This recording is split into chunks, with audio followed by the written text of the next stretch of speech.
อันนี้ก็ต้องยินจมขอบใจเด้พี่น้องที่เข้ามานะ8 ปาก44ก็ฮะยินจมขอบใจฮะพี่น้องครับพาราตีไปไล่กดแชร์ปันค่ากดแชร์ปันค่าปันแห้งใจกันฮะพี่น้องตรงตักพี่น้องในเพจจอมฮะ LW2527เนาะพี่น้องเนาะนะฮะตั้งรางเลยฮะพี่น้องฮะนะตั้งรางเลยฮะหมายเก๋เป้หมายธนาคารกสิกรไทยฮะแค่สู้เขามาฮะ10 บาท20 บาทนะฮะถามว่าเตะเอากว่าให้ยังพวกแค่สู้กว่าเมื่อเร็วเราก็หมดน้ำแข็งก็หมดโซดาก็หมดรัดซื้อพี่น้องนะฮะมาสืบมินก่อนเลยพ่อเป้จ้าครับวิจัยเสือใครกูเนี่ยผมก็เลยหัดวิจัยเสือใครกูบอกเพลงความเก่าๆของวิจัยเสือหนอครับปีกอ่อนกีกยามินไผ่เลอไหวนามันเล็บพางเหมือนเต็บตัดเจอแก่นอับเคยมินจูค่ายห้วยเทินเลยพอวนถึงยินคอคมอยู่กอบเตผาดเบอร์อ่านเคยมินไปมินรู้นกห่างลี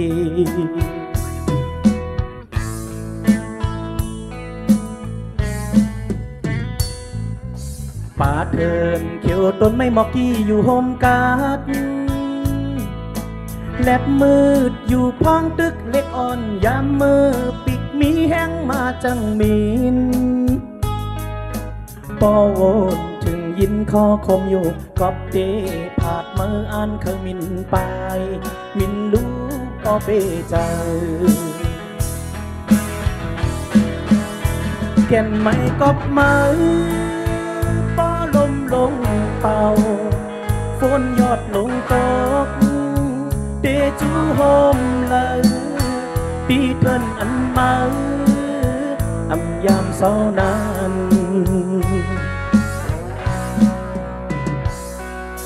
อยู่กว่าแลอำมืดอำสังไหวลังคืนเจอเฮาเตปังฮับมาอยู่ย้อนสู้ปั่นข้าวตั้งมือกว่าลีก็โวถึงยินคอคมอยู่ก็เตผาดมืออ่านขมินไปมินรู้ปอเปใจยินโจมความจะตั้ง8 ปาก96ก็ค่ะมาสุงค่าตอนด่าเพลงความสึกมินกว่าไรปอเปเจอห่างแห้งปะน้องครับพี่น้อง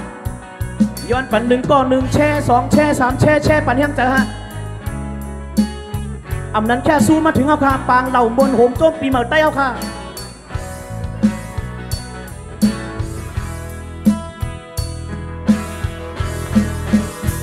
แก่นไม่กอบมือ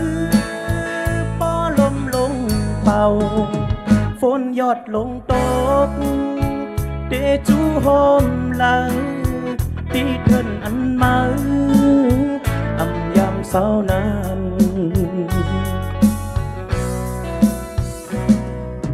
อยู่กว่าแลอำมืดอำสร้างไหวลังคืนเจอเฮาเตเปิฮับมาอยู่ย้อนสู้ปั่นข้าวตั้งมือกว่าลีพอโวนถึงยินคอคมอยู่กอบเดผาดมืออ่านเคยมินไปมินรู้พอเปใจคายเทินจอมเศร้าตีมือลายโฮมเก่าจูเงาโฮมมือเยามินรู้นกห่างลียินจมขอบใจครับพี่น้องครับสึกมินกว่าไรปอเป้เจอครับพี่น้องเพลงความเก่าๆของปีใจเสือหนอมึงเกินเขาขาด